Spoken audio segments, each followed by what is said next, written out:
Welcome. Welcome to another episode of the People Powered Planet podcast, where each week we interview fascinating solutionaries, bringing us solutions to the many problems plaguing this small planet of ours. And we are inspired in this effort by Gary Davis, the subject of our movie, The World is My Country. And Gary prescribed that we develop a people powered planet, a way that we, the people, can create a bottom up way that we can govern this small planet of ours to lead it from, keep it away, steer it away, steer spaceship Earth away from crashing and burning toward a bright and thriving future. And I'm welcoming David Gallup with the World Citizen Government. There were a few glitches that slowed us down in getting started, David, but now we're getting ready to go. But those glitches highlight exactly what we're talking about here today. And that is that the world has been placed in a hair trigger situation where we're threatened the balance of whether we continue to exist or not. And that is depending on some very fragile technology. There have been so many incidences of very near misses that have almost caused a nuclear war. There's a terrific movie called The Man Who Saved the World.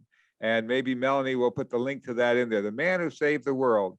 And it's about a Soviet colonel who, there was an incident where the Soviet computers showed a massive incoming first strike from the United States. And all the different computers all verified that it was real. Checked, is it real? Yes, yes, yes, it's real. The only thing that didn't verify it was the visuals from airplanes. And they said there's too much of a cloud cover, we can't see, we cannot tell whether it's real or not. So all the instruments were saying yes, they couldn't actually physically see it. And this colonel's orders were in that situation, he was supposed to launch the Soviet missiles first before they were destroyed and they could never strike second. And he refused to follow his orders. Whew. And because of his insubordination, the world was saved and he was demoted and punished for his insubordination. It's an incredible story. Watch The Man Who Saved the World. So today we have on our podcast some other world savers, and those world savers are the true hero that we feel can save the world, and that is you.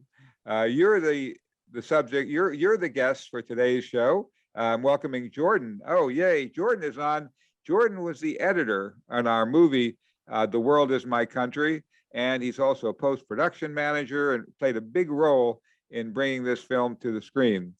So I'm glad we have these special guests. I'm glad we have Dick Bernard, who was part of putting out the original first production and screening and testing of The World is My Country there in Minnesota, where we had our world premiere and so many events getting it on PBS there locally, all thanks to Dick Bernard. So welcome, Dick Bernard. You are our true world saver. And I see Sharon is now joining us as well. So let me start off with several questions that we'll be discussing today. And the first one is I'll tell you a little bit of my personal experience and share it. And then maybe you want to share if you had some similar ones. And that is back I was working in Washington, D.C. at the Center for Defense Information. This was a group of retired military officers speaking out for peace. We had General Gorwitz, we had Admiral Iraq, we had Admiral Carroll.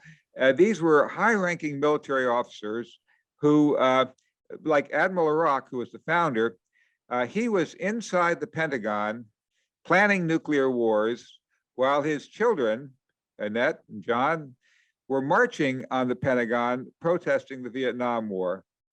And he's there in the building while his kids are marching around outside, planning a nuclear war that could end humanity. And this kind of shook him up. And he ended up putting out feelers and contacting the Quakers and others. And when he left the military, honorably retired, he started the Center for Defense Information with the help of the Fund for Peace and began to put out real information. He said, I took an oath to protect and defend the United States. In a nuclear era, there is no defense. The only defense is to prevent a nuclear war. You can't defend against one. And so therefore, nuclear war avoidance is the only way I can fulfill my pledge. And so we worked with Paul Newman. I directed the movie The World Is My Country, War Without Winners with Paul Newman. And you can watch that by simply going to warwithoutwinners.com. Played widely on television back then, but then we had an even bigger opportunity when we were contacted by the producer of The Day After. I see Dick on there, welcome. And the producer asked us to help at the Center for Defense Information with providing the information they needed about the bomb damage various distances from the epicenter. So my job was we would go over to the Pentagon and do research. I did research over there and all the film clips we used in our movie, The War Without Winners, many of which were then also used in The Day After. And I would research what would be the bomb damage effects at ground zero. What would it be 50 yards away, a mile away? And so they could build accurate sets. And as I was doing this research on nuclear war, and as I was learning about our first strike posture, I mean, the official posture of the United States is that if we think there's going to be a Soviet attack, we strike first, because then we might not be able to strike second. And it was just so scary working on this that I would wake up with nuclear war nightmares. Now, normally you have a nightmare, you wake up and you say, thank goodness it was only a nightmare. But I would wake up and say, there really are, and I would say there really is monsters under the bed. It's not imaginary. 20 minutes away from total annihilation, and it can happen at any time. And I remember this deep feeling of, it's one thing to just think you would die, or your family, or maybe even your whole community, but to imagine all life, all animals, all civilization, all music, all dance, all the joy, all the beautiful, creatures of this beautiful planet, that all wiped out for some stupid, crazy reason. It's just unfathomable. It was a deep, deep, painful feeling. And I went down and I was meditating in the basement, and I resolved if we ever got out of this alive, I would dedicate my life to, how to turn this around. And we'll talk more about it later in the podcast. But I've been listening to the very interesting memoirs of Nick Meyer, who is the director of The Day After and of the Star Trek movies, which are, he has both the cautionary tale and some very visionary ones. I mean, Star Trek, yes, there's lots of challenges and violence and everything, but overall, it's rational people solving these problems. And of all different diversity of creatures and shapes and sizes, it's really an allegory for our own diversity on this planet. And Nick was saying that the crew and the staff and all the people working on The Day After would have what he called nuke mares. They would have nuke mares. And so our first question to open up this discussion is, for those of you who remember The Day After or who have just experienced it, how many people here had nuke mares? How many people had that affect their dreams? And would anybody like to talk about that?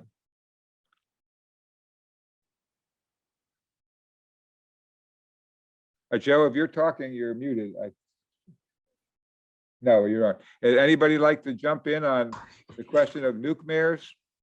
Well, I didn't have nightmares, or nuke mares, as you call them, but it does affect you psychologically. Certainly, thinking about nuclear war and seeing. I attended a ceremony in honor of Nagasaki bombing yesterday, a virtual ceremony, and it's all very, very sad and very existential sadness that you just feel that this is still possible and this could still happen and this happened. And I have waking angst, shall we say. Yeah. Anyone else?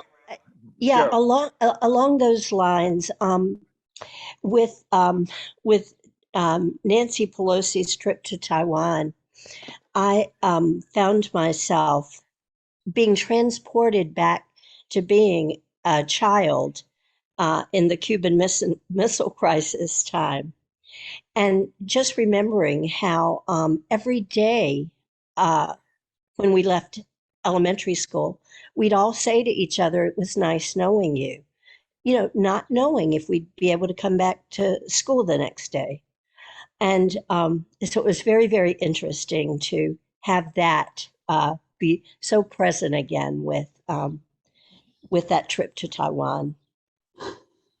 So say a little bit more about, oh, go ahead, Frank. Frank wants to jump in. Go ahead. Well, I think that the difficulty is trying to, you can think about war. So I'll give you a personal example. I got to know Daniel Ellsberg at my trial. Long story, I won't go into all that. And at one point when we were having sort of a meeting in a restaurant in Berkeley, I said to him, "Aren't you afraid that somebody's going to come up and shoot you?" And he said, "It's what they think I've told guys like you about the nuclear war that protects me from that happening. They didn't want to kill him. He's 90 something now." The point here is that this issue is so difficult to get a handle on. I mean, I'm a draft raider from the 60s. It was tangible pieces of paper. You go in, you do stuff, you have a witness. That's where I met Dick Bennett, who's been involved in all types of good movements for a long time. But it was something you could put your hands on. You could put your hands on draft files. You couldn't put your hands on a nuclear bomb. So some of the humorous things is our interstate highway system, which we all use, was created in order to move nuclear weapons where an enemy couldn't get them. Not having a centralized place. Same thing about the internet that we're on right now. It was first created by Rapanet. This is a government agency to manage nuclear war. Nuclear war is just such a hard thing to get a handle on. And I'll tell you one last thing. My birthday is August 6th. Wow. Some of you. So I was born in 1944. I had 1 year before the bomb dropped. So one day also, again, without going into a long story, I was in the Roman Catholic world at the time. And you go to Mass on August 6th. I think they've changed this now. And it was also the Transfiguration of Jesus. And the scripture says he walks up to the top of a mountain and a cloud descends upon him. I remember standing in the church one time reading that and going like, oh, that's how hard it is to grasp. I mean, it's hard to grasp faith. It's hard to grasp, spiritual matters. And when you deal about the Vietnam War, I don't know about the rest of you, but it's like, about the nuclear war. I mean, I can talk to you about the Vietnam War, talk to you about my trial, give you all types of practical things. How do we get a handle on nuclear war? And how can we even protest it now? They've got this internet too that neither you nor I can get on, which these major corporations and government agencies communicate about this nuclear stuff, which again, like Arthur was mentioning, this event in Taiwan has raised this issue. Are we going to be involved in nuclear war? I mean, if it did, I'm living in the San Diego area now. I mean, there's the Naval Air Station, there's the Marine base, there's nuclear submarines. Who stands a chance? No matter where you are, the world gets wiped out. So all I'm trying to say is that, the difficulty of organizing around this is it's so incomprehensible. You can't imagine who would be the individual to push the button. Would it be you? Would it be me? Push a button that annihilates life, including yourself. Pogo said, the cartoon character, "I have met the enemy, it is us." I mean, you got to think about that. I mean, if you push your button to start the nuclear war, you're killing yourself. It's an act of suicide. So all I'm trying to say is that, protesting this issue or even talking about it with people, it's so difficult to get a handle on it. People still think they live in America. They don't understand they live on the earth. Absolutely. Well, it's interesting that many of the generals and stuff actually do believe they've got this underground bunker and they fly the president to it and they think they could go into this deep underground bunker and survive a nuclear war. But, it's not really the case because the whole atmosphere, whenever they get out, is going to be destroyed. But in any case, they believe it. In my film, War Without Winners, I don't know how many have seen that, but we had one of the generals who was actually advising Reagan. And he actually says in our movie, you won't believe it, he says, if there was a nuclear war, I would survive it. And he said, you could walk a mile and hide behind a lilac bush and that nuclear bomb wouldn't hurt you. I mean, it's unfathomable that this is a guy who was in one of the leading circles advising, President Reagan. And Reagan says in his memoirs that before he watched The Day After, he was actually believing generals like that. He was believing he could fight and win a nuclear war, and they were egging him on. And he said after he saw The Day After, it shook him up so bad. And he said, no way, I've got to start these strategic arms talks with the Soviets. And he did start talks, and he ended up, vastly reducing the number of nuclear weapons. Now we're back on the other course of breaking all these treaties on both sides and resuming an arms race and adding an arms race with China. It's total insanity. So we are still in a precarious situation again. And Frank raises the really key question: how do we organize and turn that around? And I've noticed many people have been putting in the chat some of the key groups that are doing some of the important work turning this around. And there's many things, Code Pink and ICANN, and which got a Nobel Prize for their work, and Don't Bank on the Bomb. And I'm particularly intrigued with that Don't Bank on the Bomb, and with that idea that if we the people identify ourselves as world citizens and could begin to implement world law by withdrawing the way that, all of the money that's going into nuclear weapons, all this all comes from we the people. It all starts with us. And if we could somehow massively withdraw and change our support, we could begin to enforce the existing world law that ICANN helped bring about, which is that the Treaty on the Abolition of Nuclear War is legally binding by international law. Enough countries have ratified that it's binding. And it states not only that you won't, be the one pushing the button or having nuclear bombs, but you won't even store, transport, aid, or abet in any way any other country that is producing or dealing with nuclear weapons. And so when we aid and abet those things by even just our bank investments and other things, we're kind of going along with that violation of world law. And so maybe this is a handle that we could use to, like Frank said, to really organize. If we could get it set off in a big way, if we can get people sparked with the idea that we as world citizens are the ones with the power, maybe we could begin to spark a movement, as was done in the nuclear freeze era, where we actually did help turn this around. But let me go ahead and throw out other questions and comments from other folks. Yes, Dick. Yeah, I have a couple of comments. I watched all the films, and going back to something one of the other participants said, I happened to have been in the Army during the Cuban Missile Crisis, and we were on alert about 10 miles from Cheyenne Mountain, which was one of the targets, the presumed targets from Cuba. So I've sort of lived in the middle of this for a long time. And I've also worked within the peace movement for several years. That's how I know Frank. The dilemma that I see, Arthur, is that we tend to be very disorganized ourselves. So even if we were going to try to reach agreement, the dozen or so of us that are on the screen at the moment, we would oftentimes sabotage our own success by disagreeing with how we should go about doing this. It's been a sort of a universal problem, and I don't know how else to describe it. We just have to work on working together. Right. Well, tell us a little bit more about when you were in the Army and the Cuban Missile Crisis was going on. Well, at the time I was in, I was still a private. It was 1962, and the crisis was in October.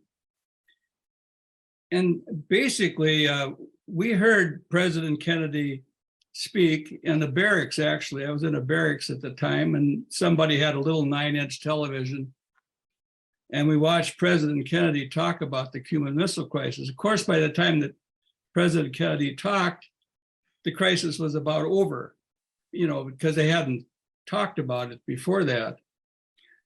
But the only implications for us in the military at the time was we had to get up at 2 a.m, and do the nonsense that you do in the military, you know, that fall in and all different kind of reports.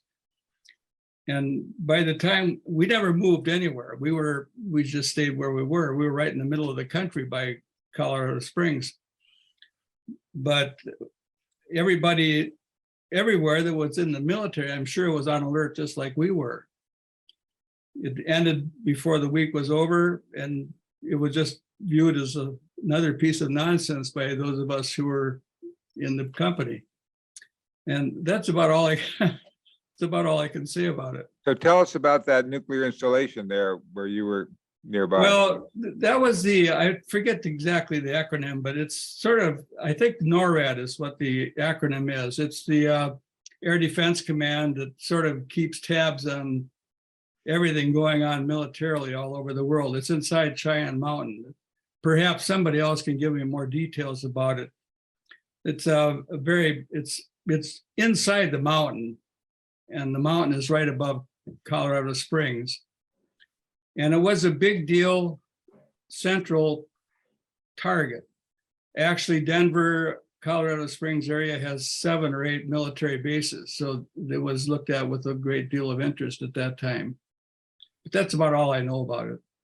I noticed Bud Wilson's on the call, and you probably might have any thoughts you have, Bud, about that Cheyenne Mountain military installation? Well, when I was an Aspen Rotarian, I was invited by General Martin to take a tour of NORAD, which I wasn't able to do. So I came close to being able to get inside the proverbial belly of the beast, but that didn't happen. I'm sort of less concerned at the moment about a specific facility per se. I'm more concerned about the overall human mentality on aggression. And I recall that U Thant, former Secretary General of the United Nations, many Secretary Generals past, made a comment about the United States of America and our fascination with gun violence. And he said that we were focused entirely on data collection and statistics. And we failed to recognize that we live in a culture with the single most violent language on planet Earth. The English language has more words that refer to violence than any other language, and we use it in our everyday vernacular. It blew me away. Oh, that was a killer. Go on and on and on. You can come down the list. And he said, what we fail to realize is that the language is expressing the violence that dwells within each of our minds. And we have ignored looking at the approach to mindfulness to stop the violence before it is expressed in our language, which then is ultimately expressed in our behavior. So that really is probably at the core of everything that you're concerned about and that we're all on this call concerned about, which is the root cause of violence. Wow. And I was also just about to add a chat until I heard my name, because someone was talking about music. There is a phenomenally powerful music video that was also banned for a while by a number of conservative radio stations. And that was when John Denver met Alexander Grodsky. And I understand now that both, of course, we lost John Denver more than a decade ago, and Alexander Grodsky, who was a balladeer in Russia, very popular, more as popular as John Denver was here. He recently passed, and together they wrote a song that is a duet. And the name of the song is Let Us Begin. What Are We Making Weapons For? I can put that in the chat for people that may want to find that. It's on YouTube with a music video. And I think in this crazy time, it would be worth sharing with as many people as we can share, because music and art sort of supersede our rational thought processes. Right. And Well, thank it could convey a pretty powerful message. Thank you. And I think that that's so important. And also share the Sting video. He brought his video back in light of the current drift toward nuclear war with the Soviet Union. I don't know if Melanie has that link handy. But in any case, what you said about language is very important. And Melanie and I have constantly been changing our language. Like we don't, who would want to kill birds? We feed 2 birds with 1 seed. We've been changing so many of those words as we go through them, and I think that's a great task. Maybe at some point we need to put out a new glossary. Right. And Arthur, when you mentioned that Sting has brought back a song, Yeah, that reminded me of one more very powerful anti-war song that Jackson Browne wrote, and his son encouraged him to start singing it again in his public concerts. And in fact, ironically, I was in John Denver's office when Jackson Browne sent the music video of Lives in the Balance. And it was a very powerful song that was really initially referring to all of our messing around in Central America, feeding the war machine there. And so those 2 songs, Let Us Begin, What Are We Making Weapons For? And Jackson Browne's Lives in the Balance, both of those will absolutely speak directly to the human heart. wow. And From a Distance, I've recently been, that Oh, yeah. song's been going through my mind. Bette Sure. Midler, From a Distance, a gorgeous song, so if you look that one up as well. So go ahead. I see Frank, and I think I saw Dick raising his hand. Is that right, Dick? Were you raising your hand, or should? Yeah, I was, yeah. Yeah, go ahead, Dick, then. Well, the only thing I was going to add is I think one of the big problems today is we're so, and I can never pronounce this word, anesthetized Right. to violence. And it's such an abstract thing to us. I grew up in North Dakota, and when I was watching the Kansas part, the day after, all over North Dakota, when I was an adult by the time this happened, all of these missile silos were being buried all over North Dakota. A lot of them still remain out there. And they were just a piece of the landscape. And I don't think people gave much of a thought. I think there's probably still out there. But it's such an abstract notion to us today when it should be such an active thought. The other thing the movies brought to me was that they were made in the early 80s. For some reason, the early 80s was sort of a pregnant time for this movement to take some root. And I don't know what the secret was then, but that's 40 years ago. And certainly, and Frank goes back into the 60s, it certainly can take root again. I'm not sure how it's going to work, but I think we just have to keep at it. And meetings like this are just little steps along the way. Right. Well, so important. Frank Frank wanted to jump in. Yeah. I want to think, when we talk about this topic, it can get very depressing. I think we should be very positive. In the early or the late 60s, when I started getting active in the peace movement, and I'm one of these Catholic radical draft board readers at the time, people can get very depressed. You talk about nuclear war and nuclear bombs, and actually North Dakota is considered by many the 3rd most powerful nuclear nation in the world. It has all these bombs in there. And I was teaching, I won't go into all this stuff, I was teaching in La Crosse, Wisconsin years ago. And I was told to students who are in La Crosse, Wisconsin, you're all probably saying, where the hell is that, right? Is that if anybody ever attacked America, they were going to attack North Dakota first, and not New York, not LA, because of all what Dick just said, is all the nuclear bombs in the ground. And the fallout would go down through Minneapolis, go down through La Crosse, go down to Chicago. So these kids said, well, thanks a lot for telling us. I mean, it is a pretty bleak subject to talk about. But here's the positive side. In the late 70s or late 60s and early 70s, when I was active and Dick and I began to know each other, it was very common, for people basically we were isolated.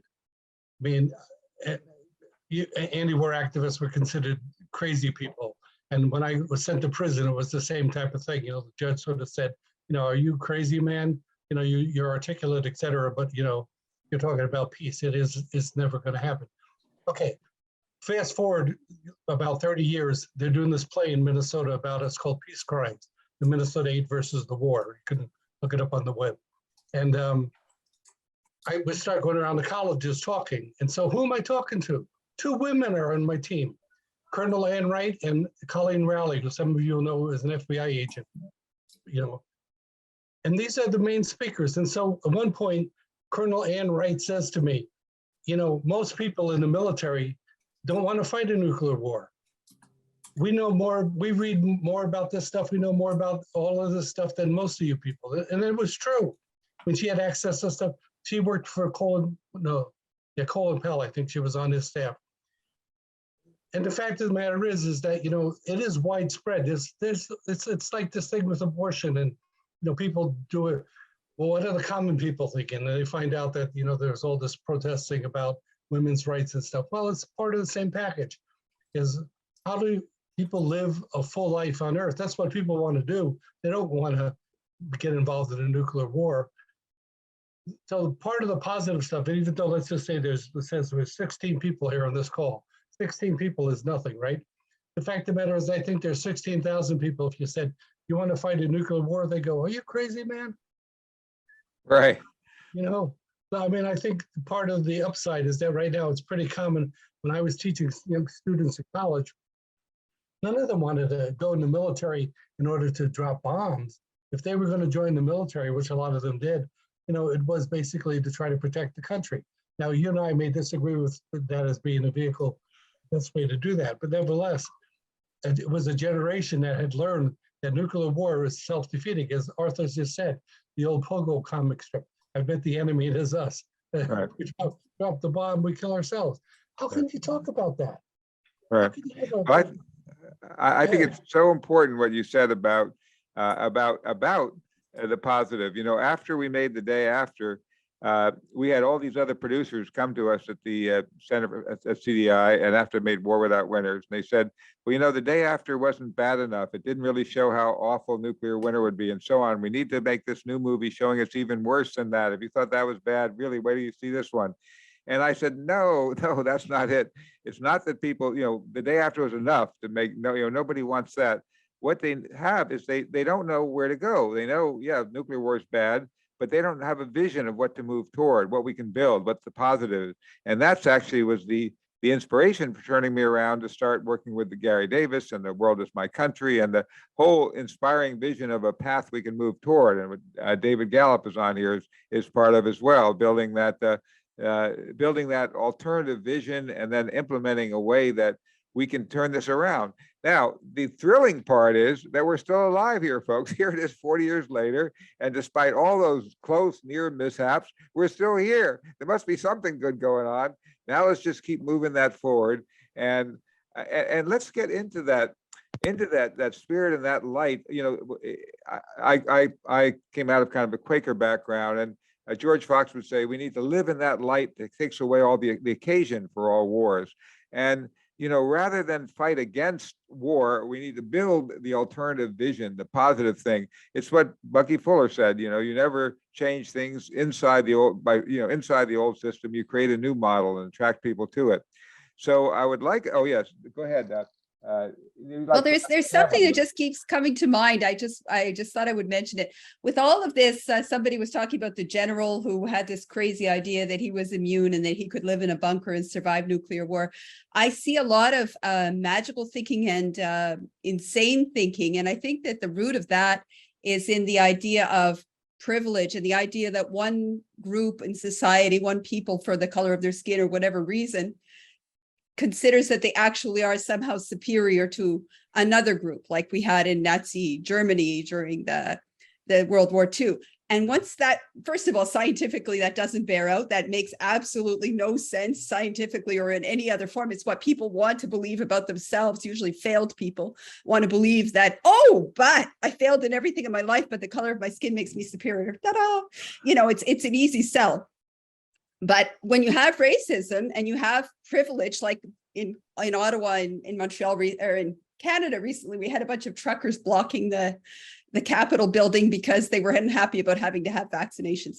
Things like that. When you have privilege that's like embedded in people's psyche, whether militarily, because they're, you know, military embeds this and promotes this with all of their hierarchical thinking of generals, and I don't even know what the ranks are, but that people can be organized in a hierarchy, which makes absolutely no sense. Once they're able to accept that fallacy and that illogic, they somehow have this magical thinking that they're immune from anything. So people that are really like, what's his name, Nixon, when he was, you know, promoting the idea of killing millions of people with a bomb, he really is not this. It's insanity. It's insanity that has its roots in racism and privilege.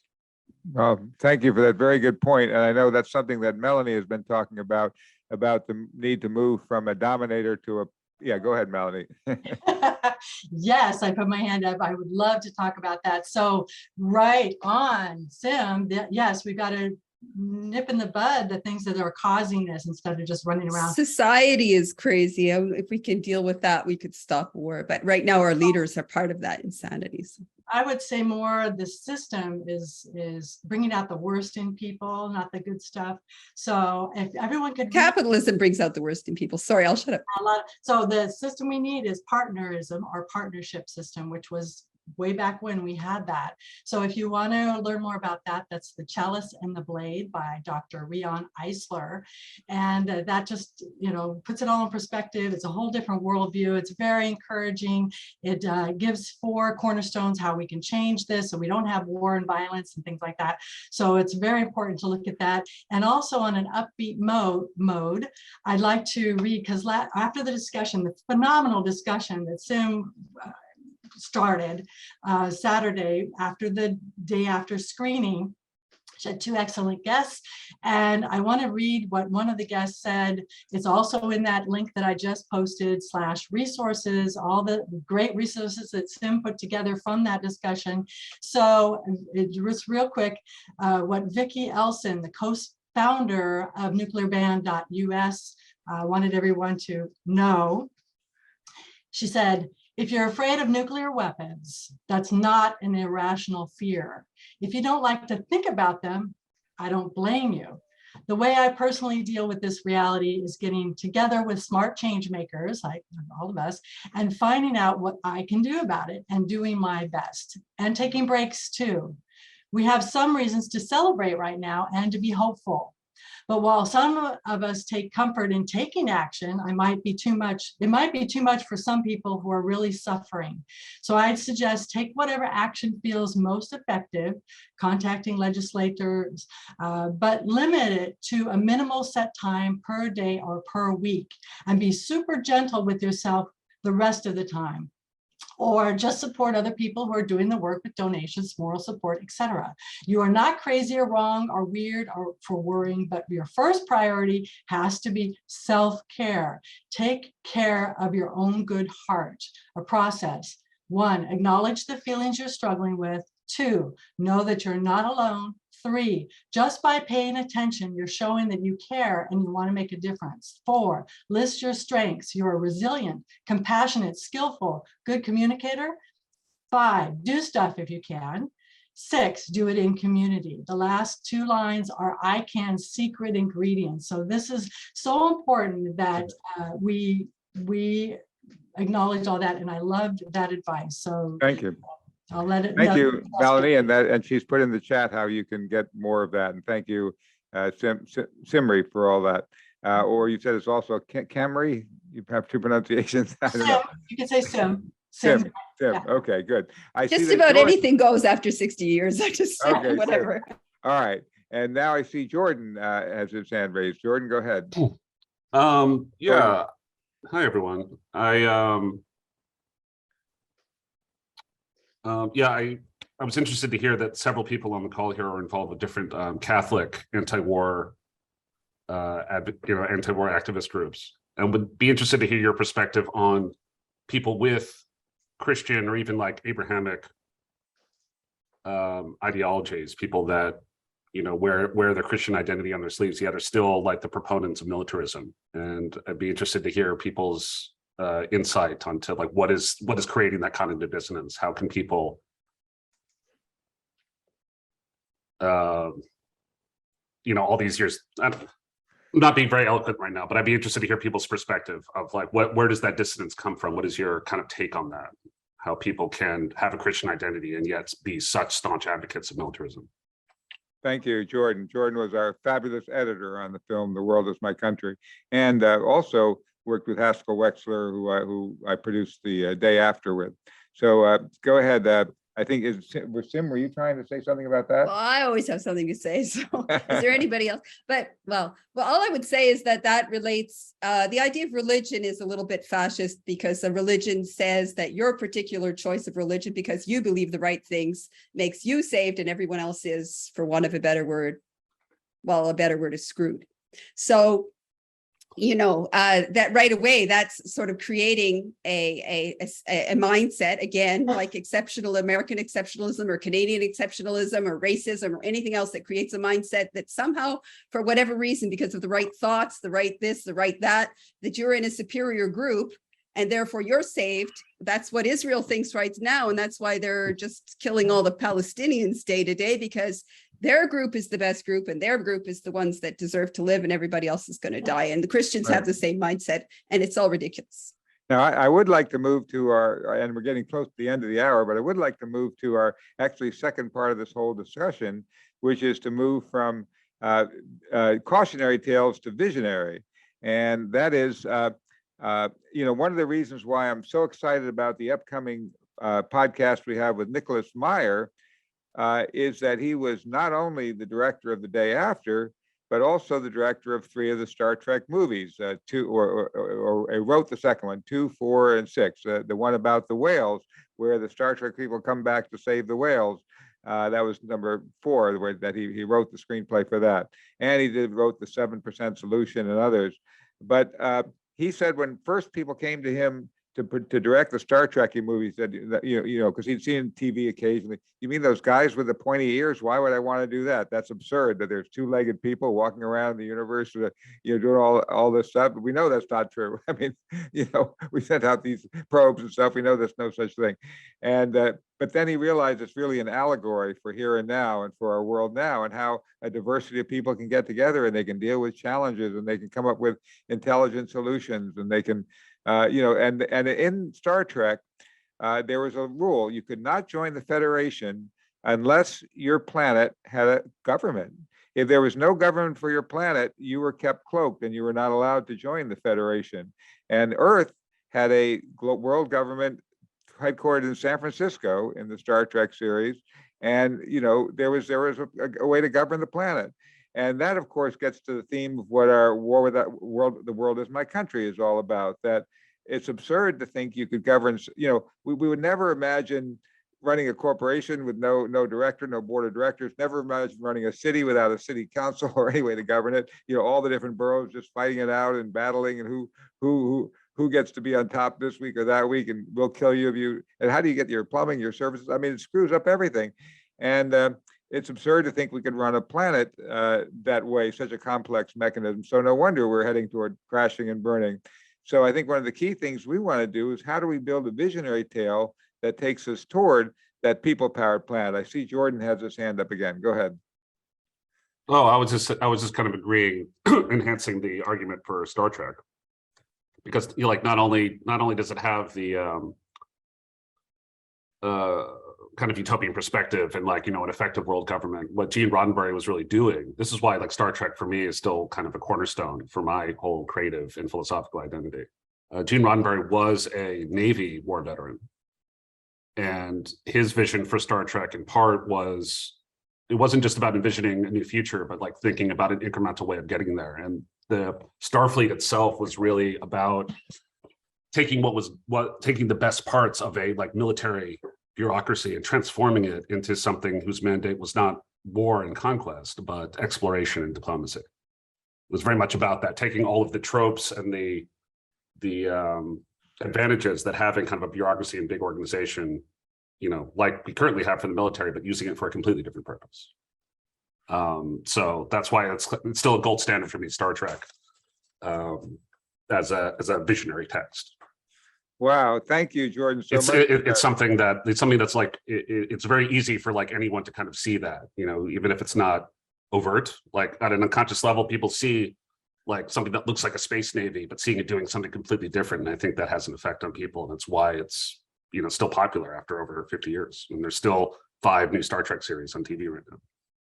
Extremely well stated, Jordan. I love that. When we have our interview with Nick, I want to repeat what you just said there, part of my introduction of him, because I think that was very well stated. No, yeah, Meyer definitely agrees with me. I remember he says something similar on the director's commentary for the old Wrath of Khan, Star Trek II Wrath of Khan Right. DVD. We should talk a little afterwards. Before him, I'm reading his fascinating book. I recommend it to everybody. It's called what's it called? Life on the Bridge. Is that what it is, Melanie? If you just look up Nicholas Meyer, you can get it on a audio book or on Kindle or directly. And View from the Bridge. It's called View from the Bridge, and it's a fascinating story of his life in Hollywood and the turns and all that he made and how he made this movie. And I hope all of you have seen Television Event, because you see a great interview with him there and the work that he's been doing. And so we have that. Let me see. Let me let Quanta go ahead. Go ahead, Quanta. I see your lovely boat there. I wish I was out there with you on that canoe. Well, that's when I was visiting Alaska. I'm not there now. Thank you. Well, I think, you know, what I want to share is kind of inclusive of what you are talking about. I attend a lot of meetings, both those about the election, peace, and diversity, equity, inclusion.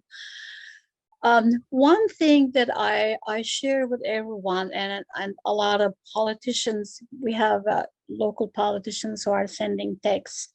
So when they send texts to me about the issues that they're going to talk about, I question them. Even I'm an independent voter, but I never voted Republican because that doesn't fit with my philosophy.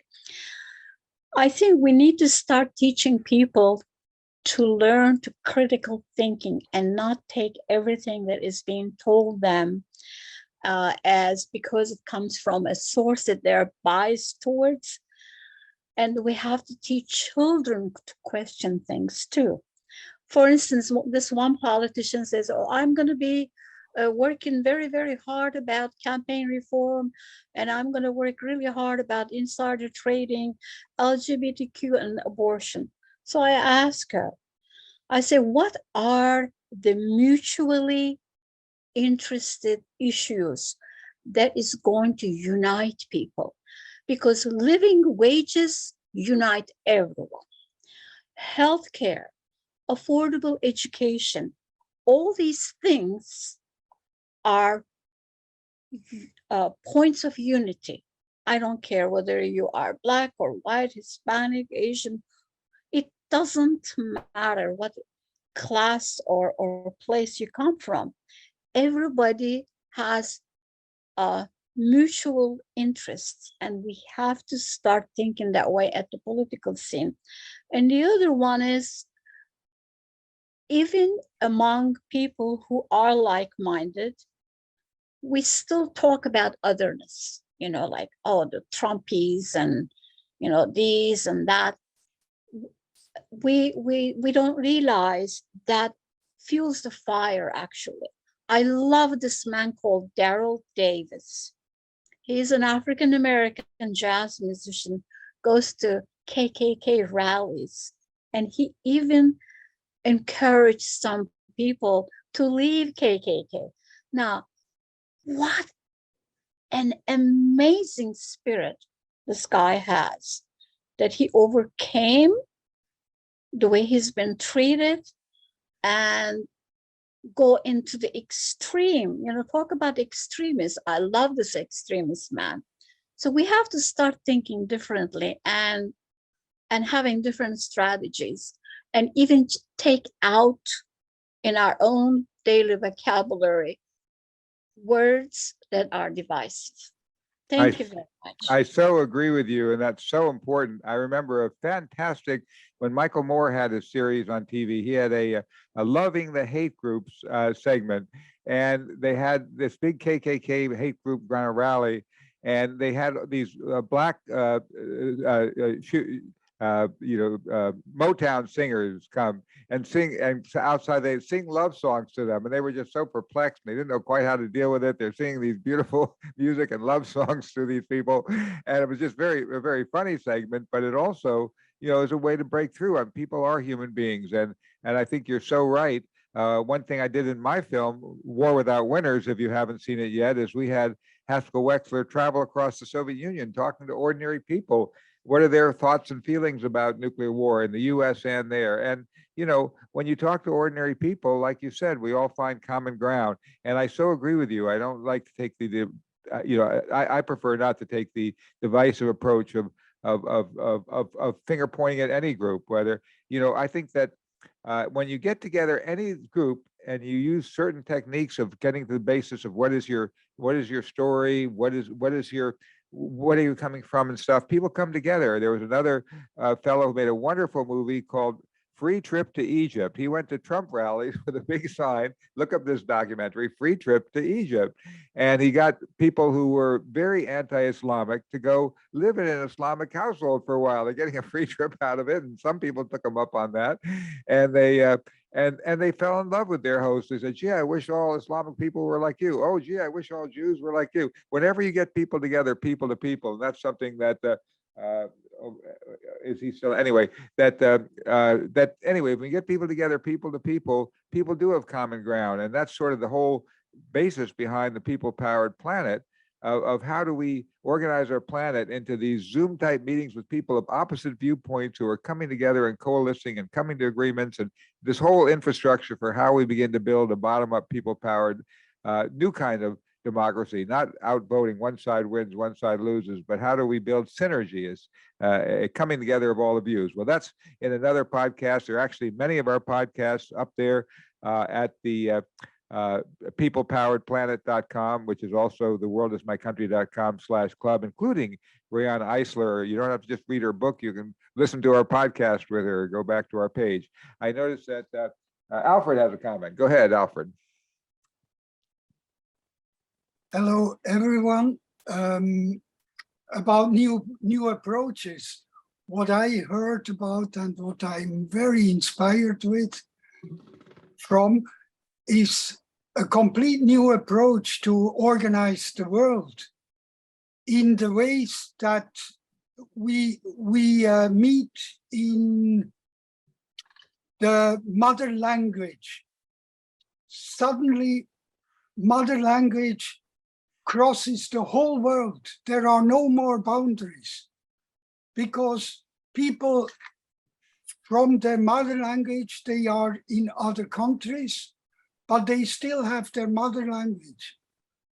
So when they meet each other in the mother language and set up a structure from that, suddenly you have a complete new world.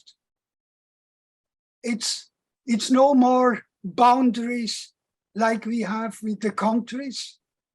It's completely overarching everything. And that is a structure that is now built up worldwide. So I'm very inspired by that. Do you have a link to put in the chat Yes. about what you're talking about? Yes. Now, let me just say to people, since we're getting close to the close, on most devices, not on everything, but if you have if you click on chat and you see a little window where you can type, it says type message here. Over to the right of that type message here, there's 3 little dots. If you click on those 3 little dots, it tells you how to save the chat. You'll see a little save chat. You click on save chat, and then you click on show in computer, because even once you saved it, it's hard to find where it puts it. So click on show in computer. And if you do that, you can save. There's a fascinating amount of material in the chat today. I thank everybody who's put fabulous chats in there. And I love what you said, Alfred, about, we do need to like evolve these new systems, and we are from the bottom up. There's so many incredible ways that the people of the planet are coming together. We are beginning to build the people-powered planet. There's uniting people doing great stuff. There's so many groups around the world. You can't even begin to list the number of NGOs and nonprofits and people working together to serve others and change others and fix things. While there's this ocean of darkness we can drown in, there's a simultaneous ocean of light that's so bright and overwhelming. It's inspiring and lifts us out of that ocean of darkness. So we need to find ways to tune into that ocean of light and to rise above it. That was my experience that turned me around when I was was dealing with the nuclear crisis and in those nightmares. Alpha, your hand is still up. Are you having another point, or is that just left up over from before? Maybe I can add to it. The structure is very, very practical. What they do, they have they have a universal council that represents the languages. There are about 25 languages at this moment, world languages and also very small languages. And there is an Earth Council. So when there is conflict, they go first look at which continent is the conflict. Then the Earth Council look at it. What can we do about the conflict? And then the second one is the Language Council, who would talk to the ones from that language. What can we do about the conflict? And offer solutions, especially technology that is now on the verge to break through. And the main thing is that people who want to use that plasma technology, they have to sign in peace. Otherwise, they don't get the technology. So well, thank you. It's a complete new approach for moving the planet to a new evolutionary step. I love it. And why don't you email me that as well? It's Arthur Kanegis, my name, @gmail.com. You see my name on the screen there, Kanegis. If you just email me that info, I'm very, very interested in what you're saying. So thank you so much. So maybe I will close with just the little personal inspiration that came to me when I was faced with these nuke mares. And after we had shown the day after, and after it had reached 100 million people in the US and 200 million in the Soviet Union, and I think was actually not only turned Reagan around, but was one of the inspirations for Glasnost and for Gorbachev and the steps that he took. Once I saw the power of that, and yet the arms race still went on, I was, the MX missile and everything was still getting funded, and I was about to give a report. When we at CDI, we would have our board meetings over at the Pentagon because they were retired military officers. They could get a briefing there. And we would walk into the Pentagon with this anti-nuclear and anti-military group, and the halls would be lined with all the secretaries and people all watching us come in because Paul Newman was one of our board members. And so they would be kind of swooning as we walked by into this briefing room.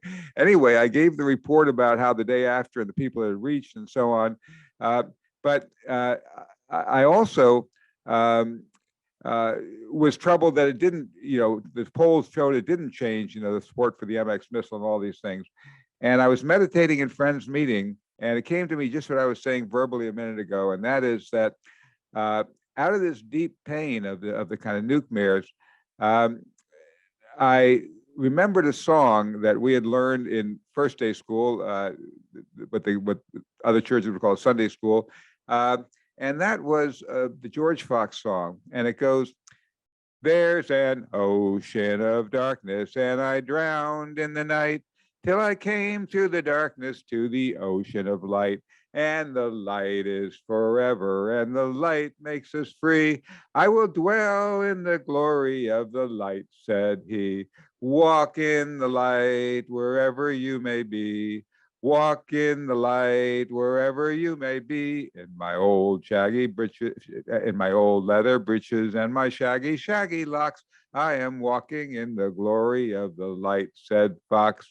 And I think, to me, that's a great metaphor I think about whenever I find myself drowning. And you do drown. As bad as you thought that was, it's really worse. And if you thought that was bad, wait till you hear this. And if you think that was bad, it's really a million times worse. And you can just drown in that darkness and go down, down, down, until you remember that simultaneously there is an incredible ocean of light. There's not only people like you all over the world. You couldn't even begin to. I saw some figures, but I don't remember exactly. The number of nonprofits and people doing things to help others and reaching out to help others is phenomenal. The people inside the military don't want to fight a nuclear war, want to turn it around.